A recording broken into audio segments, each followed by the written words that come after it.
विपक्ष को supreme court से बड़ा झटका। मथुरा शाही ईदगाह का सर्वे नहीं होगा, सुप्रीम कोर्ट ने हाई कोर्ट के आदेश पर लगाई रोक। 22 जनवरी को अयोध्या में पुलिस कर्मियों के लिए होगा एक अलग dress code, DG law and order Prashant Kumar ने दिया बयान। 9 साल में बदली यूपी की तस्वीरें, गरीब रेखा से बाहर आए 6 करोड़ लोग। भाजपा का मंदिर स्वच्छता अभियान, रक्षा मंत्री राजनाथ सिंह ने लखनऊ के हनुमान सेतु मंदिर में की सफाई। चित्रकूट से शुरू होकर अयोध्या तक जाएगी श्री राम चरण पादुका यात्रा, चरण पादुकाओं को भरतकूप से जल लेकर कराया गया स्नान।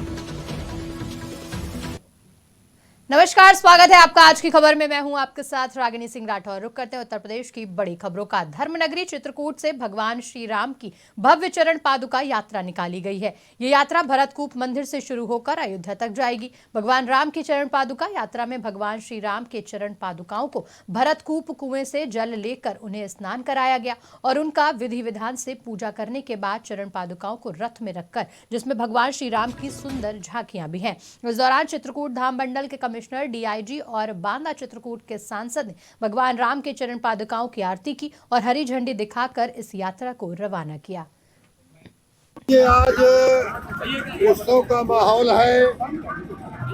चित्रकूट की पवित्र धरती पर कामतानाथ जी के इस पावन भूमि पर, जहाँ मर्यादा पुरुषोत्तम श्री रामचंद्र जी 12 साल वनवास में रहे, इस पवित्र भूमि पर आज इस पवित्र भूमि में फिर से वो हर्षोल्लास है, वो उत्सव है।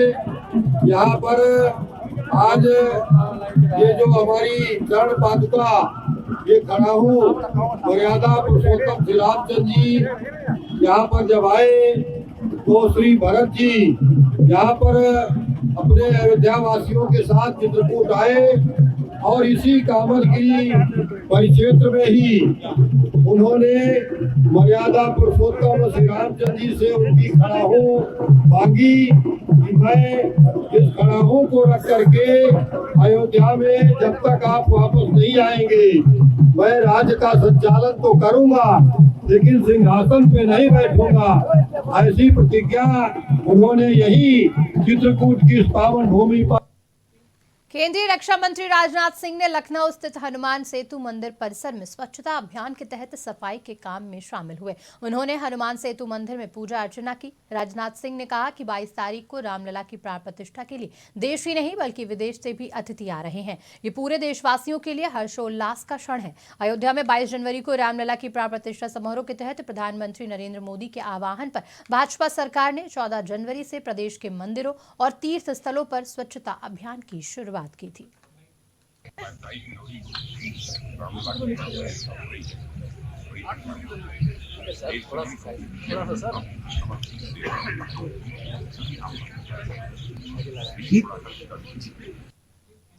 रायबरेली में सिखों के 10वें गुरु गुरु गोविंद सिंह के प्रकाश पर्व पर 17 जनवरी को होने वाले विशाल कार्यक्रम को लेकर सिख समुदाय और गुरु सिंह सभा द्वारा शहर में शोभा यात्रा निकाली गई। बता दें कि आज सिख समुदाय और गुरु सिंह सभा की अगुवाई में सिखों के 10वें गुरु गोविंद सिंह के प्रकाश पर्व को लेकर शोभा यात्रा निकली। इस दौरान गुरु ग्रंथ साहिब को फूलों और से सजी और पालकी में भक्तों के दर्शन कराए गए। शहर के मुख्य मार्गों पर ले जाया गया। शोभा यात्रा में सजाई गई पालकी जब शहर के मुख्य मार्गों से गुजरी तो शहर वासियों ने नतमस्तक होकर गुरु ग्रंथ साहिब को नमन किया।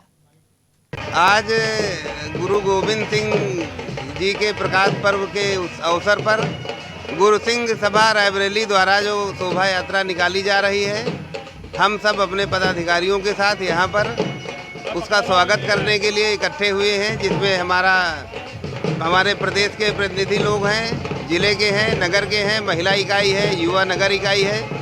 सभी लोगों के साथ आज यहाँ पे हम लोगों का भव्य स्वागत करें। गुरु गोविंद सिंह के प्रकाश पर्व के अवसर पर गुरु सिंह सभा की ओर से आयोजित शोभा यात्रा का स्वागत प्रत्येक वर्ष अखिल भारतीय उद्योग व्यापार मंडल एवं उत्तर प्रदेश उद्योग व्यापार मंडल द्वारा किया जाता है। उसी क्रम में आज अखिल भारतीय उद्योग व्यापार मंडल के समस्त पदाधिकारी, महिला प्रकोष्ठ, पुरुष प्रकोष्ठ, युवा की सारी टीम यहाँ पर एकत्र हुई है गुरु गोविंद सिंह की शोभा यात्रा का स्वागत करने के लिए।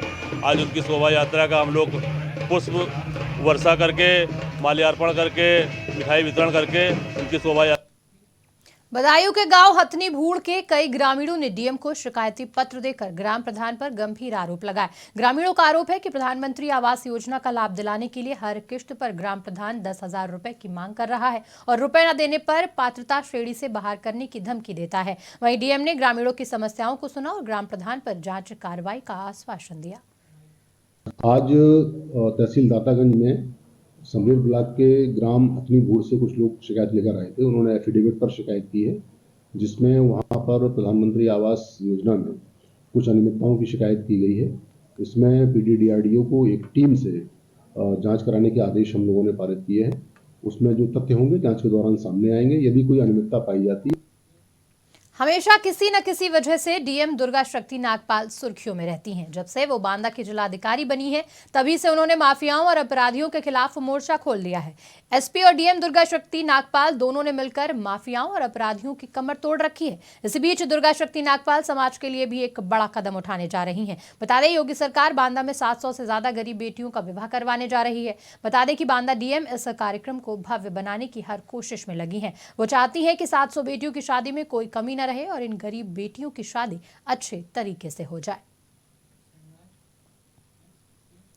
एटा में थाना जैथरा पुलिस ने एक ऐसे गैंग का पर्दाफाश किया जो कार बुकिंग पर ले जाकर ड्राइवर की हत्या कर देते थे, इसके बाद कार लूट लेते थे। इस मामले में इस गैंग के सदस्यों ने बुकिंग पर गाड़ी ले जाकर चालक की हत्या करने की घटना को अंजाम दिया था। पुलिस ने गाड़ी लूटने के उद्देश्य से हत्या करने वाले 2 शातिर आरोपियों को गिरफ्तार किया। उनके पास से घटना में प्रयुक्त अवैध असलहा, कारतूस भी बरामद किए।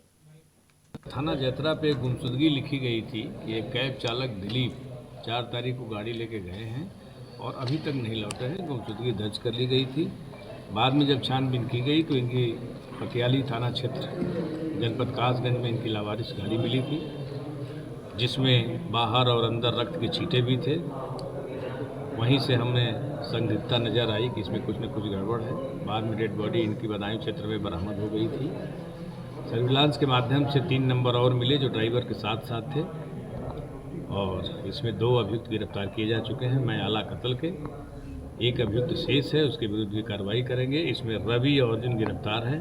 अर्जुन उर्फ शिवम ऐसा व्यक्ति है जिसमें 4 मुकदमे पहले से भी हैं। पहले भी हरियाणा से गाड़ी लेकर आया था, यहाँ कटवाने का प्रयास किया था, उसमें भी जेल गया था। एक और घटना इस तरह से किया था। ये शातिर अपराधी है। इन्होंने ड्राइवर की हत्या करके गाड़ी को बेच करके पैसा कमा। हरदोई के एक गांव में उस वक्त हड़कंप मच गया जब एक किशोरी को बदहवास और हाथ पैर बंधे हुए अर्धनग्न अवस्था में पाया गया। किशोरी के पिता ने गांव के ही एक युवक पर बेटी के साथ जबरन हाथ पैर बांधकर दुष्कर्म करने का आरोप लगाया है। मामले की जानकारी पुलिस को भी हुई तो मौके पर पुलिस के अधिकारी पहुंचे। मामले की छानबीन में जुट गए हैं सभी लोग। वहीं जहां पुलिस एक तरफ महिला सशक्तिकरण को लेकर तमाम जागरूकता अभियान चला रही है, साथ ही महिलाओं की सुरक्षा के तमाम वादे भी करती है, मगर ऐसी घटनाएं पुलिस के ये खोखले वादों की पोल खोल रही हैं। के रहने वाला हरदोई जिला है हमारा, और लड़की हमारे टट्टी मैदान के यहाँ गई रही। शामल के लड़का अनूप, वो हमारी लड़की के रे मतलब कपड़ा उतरवा हाथ पैर बंद के और गलत सत्कार करो उस लड़की से। हमारी लड़की हमारी बेहोश हुई गई। लड़की की तबीयत वहाँ से घर से आई और लड़की हमारी बेहालत हुई बिल्कुल, क्योंकि हम कार्रवाई करवे चाहिए थे। और लड़की हमारी बोलने काबिल न रही। वो आधा समाज लड़की करी गरीब आदमी। कौशाम्बी में गली गली में झोला छाप डॉक्टर मरीजों का इलाज कर रहे हैं और लोगों की जान से खिलवाड़ कर रही हैं। स्वास्थ्य विभाग के अधिकारियों की मिली भगत से झोला छापों ने हॉस्पिटल तक खोल रखे हैं। इन झोला छाप डॉक्टरों की वजह से कई मरीजों को अपनी जान खोनी पड़ रही है। वहीं झोला छाप डॉक्टर का एक मामला सामने आया जो बिना डिग्री रजिस्ट्रेशन के हॉस्पिटल खोल रहा है और मरीजों को इलाज कर जान जोखिम में डाल रहा है। इसके बाद भी स्वास्थ्य विभाग की मिली भगत के कारण उस पर किसी प्रकार की कोई कार्रवाई नहीं की जा रही है।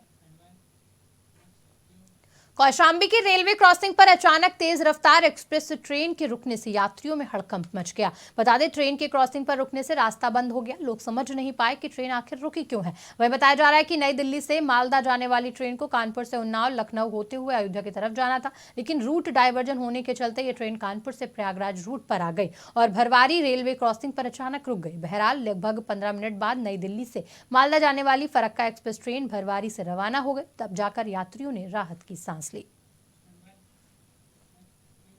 प्रयागराज में हर साल की तरह इस साल भी MPL 4 क्लब में क्रिकेट प्रतियोगिता का आयोजन किया गया, जहां कार्यक्रम के मुख्य अतिथि भारतीय किसान यूनियन के प्रदेश अध्यक्ष ने फीता काटकर मैच का उद्घाटन किया। बताते चले कि क्रिकेट प्रतियोगिता में प्रदेश की कई टीमों ने हिस्सा लिया। इस दौरान मुख्य अतिथि ने मौजूद खिलाड़ियों को संबोधित करते हुए कहा कि खेल को खेल की भावना से खेलना चाहिए और खेल में हार जीत होती है, जीत को भी खुश होकर स्वीकार करना चाहिए। कार्यक्रम के आयोजक ने बताया कि फाइनल मुकाबले में विजेता टीम को 50,000 नगद पुरस्कार दिया जाएगा।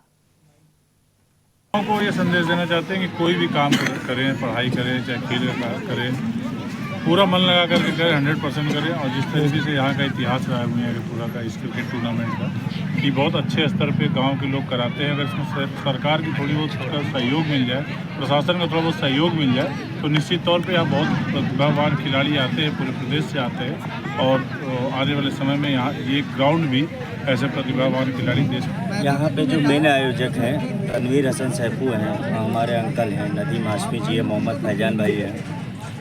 मियाँपुरा की मैच मतलब एक हिसाब से ब्रांड हो चुका है, ये पहचान है। मियाँपुरा आधा जाना जाता है, भैया मैच हो रहा है, बोसू चच्चा, वकील चच्चा, हाँ चला मजा आई। मैच सबसे बड़ी बात, बड़ी ईमानदारी से होता है और सारे खिलाड़ियों और दर्शकों को सम्मान बराबर दिया जाता है। यहाँ कोई भेदभाव नहीं है कि गांव की टीम है कि बाहर की टीम है, सबको एक सम्मान से देखा जाता है। कई बार ऐसा हुआ है कि गांव के लोगों ने मैच में कुछ किया है तो उनको। प्रयागराज के थाना हांडिया में मकर संक्रांति के मौके पर सहायक पुलिस आयुक्त हांडिया और प्रभारी निरीक्षक द्वारा नियुक्त चौकीदारों को कंबल वितरण किया गया। साथ ही साथ क्षेत्रीय पत्रकारों को भी सम्मानित किया गया। बता दें कि थाना हांडिया प्रभारी निरीक्षक द्वारा मकर संक्रांति के मौके पर थाना परिसर में भंडारे का आयोजन हुआ। वहीं इस शीतलहर ठंड में चौकीदारों ने कंबल पाकर चौकीदारों के चेहरे भी खुशी रहे। साथ ही साथ उपस्थित पत्रकारों को भी सम्मानित किया गया। इस मौके पर सहायक पुलिस आयुक्त हांडिया ने कहा कि पत्रकार देश के चौथा स्तंभ हैं और हर परिस्थिति में दिन रात मेहनत कर खबर की खोज और कर अखबार में समाचार प्रकाशित कर हमारी और आपकी बात देश और प्रदेश तक पहुंचाते हैं।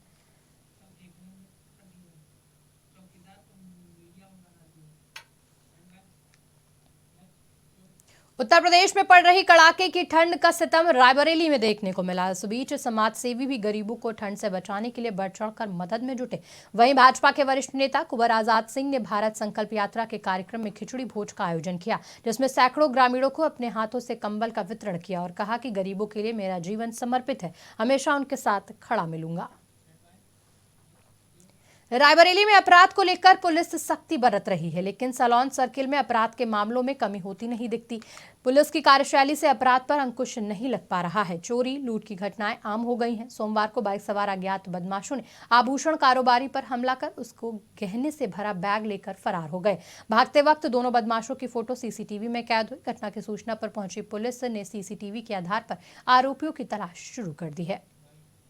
अरे हम जा रहे थे, पीछे से आए, मार दिए, तो हमारा जोड़े संडी सब ले लिए। 2 लोग कपड़ा बांधे, 1 किलो चांदी रहा, 10 ग्राम सोना।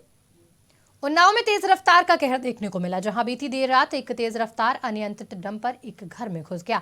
डंपर घुसने से घर में रखे सिलेंडर में आग लग गई और घर में मौजूद मां बेटी घायल हो गए। हादसे की सूचना पर पास में आसपास के लोग दौड़े और घायलों को अस्पताल में भर्ती कराया गया, जहां हालत गंभीर देखते हुए जिला अस्पताल रेफर कर दिया गया। सूचना पर पहुंची पुलिस ने डंपर को क्रेन की मदद से बाहर निकाला और मामले की जांच पड़ताल करते हुए कार्रवाई शुरू की।